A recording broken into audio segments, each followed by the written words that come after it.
Ako, Sir Jay, so parang for the benefit of the people who are watching us, so given yan, diba? So parang, how does, if government leaders are watching us, and then, paano ba mag-increase ang purchasing capacity ng isang simpleng mamamayan? Siguro kailangan mag-concentrate din tayo sa sa income, no? Income ng lahat. Pag-akyat ng minimum wage, hindi naman masama 'yun eh. Actually, maganda pa nga 'yun para sa mga empleyado natin kasi marami rin tayong mga kapatid diyan na minimum wage earners. Ang problema lang, kailangan magsabay-sabay. Kunyari, tutulungan yung minimum wage earners natin, Yes. kailangan tulungan din yung mga negosyo. Correct.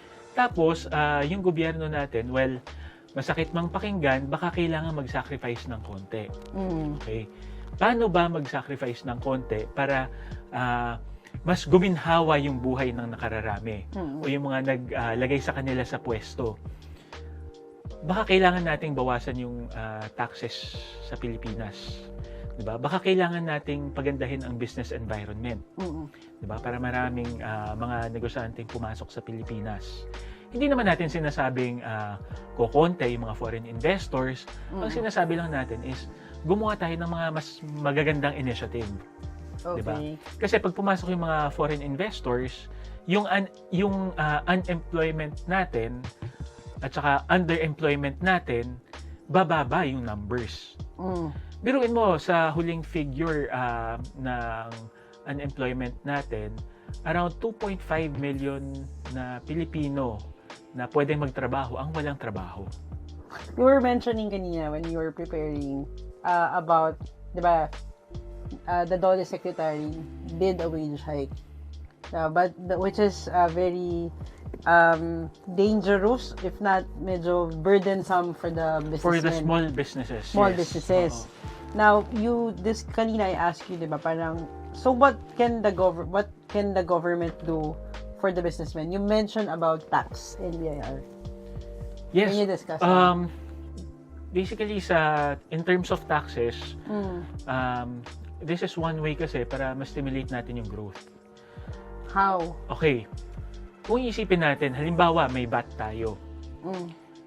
Kung bawasan natin yung VAT ng kalahati, 12%, maging 6%, ibig sabihin, magmumura ng konti yung mga bilihin. Tama, mahihirapan yung gobyerno kasi mababawasan yung income nila. Yes. Alam naman natin, malaki ang utang ng Pilipinas, which is around 18.55 trillion pesos as of end of May or end of June. I think it's end of May. Yes. Okay? Tapos ang government budget natin, nasa around 6.7 trillion per annum. So, tama, mababawasan ang panggastos natin. Pero, ma-stimulate niya yung economy paano? Since nagmura yung tax, nabawasan yung nabawasan ng presyo yung bibilhin ng mga tao. Halimbawa na lang, mas madaling pag-usapan ang gasolina, diba, or diesel. Kung mabawasan siya by around 6%, kung tatanggalin or babawasan yung VAT, ibig sabihin, chain effect yan eh. Pwedeng magmura yung bilihin sa palengke. Bakit? Kasi halimbawa na lang, gulay nang gagaling sa Baguio, dadalhin sa Manila, mababawasan yung cost ng pagdala, yung cost ng gasolina. So, bababa ang presyo ng gulay or baboy, di ba? Or chicken. So, pag bumaba yan, mas mafe-feel ng tao na, yung 100 pesos ko or 1,000 pesos ko, mas malayo ang nararating.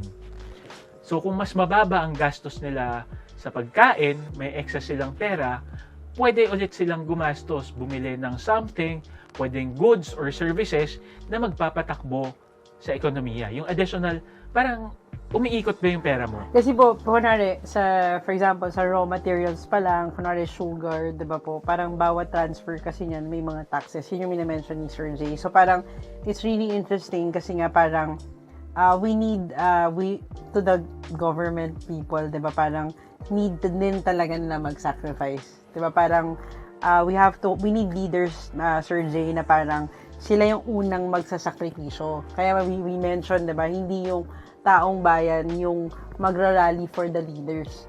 No, but it's really the leaders who are sacrificing. Kasi maganda kasi, Sir Jay, na mag-sacrifice din muna yung government. Kasi what's interesting, of course, di ba, nagka-program pa for collection, di ba, yung mga magko-close na corporations, di ba, that's another collection for the, For BIR naman. And what's interesting kasi is, di ba, in-announce na rin, I think, last year, we can check our facts, no, na umutang tayo ulit.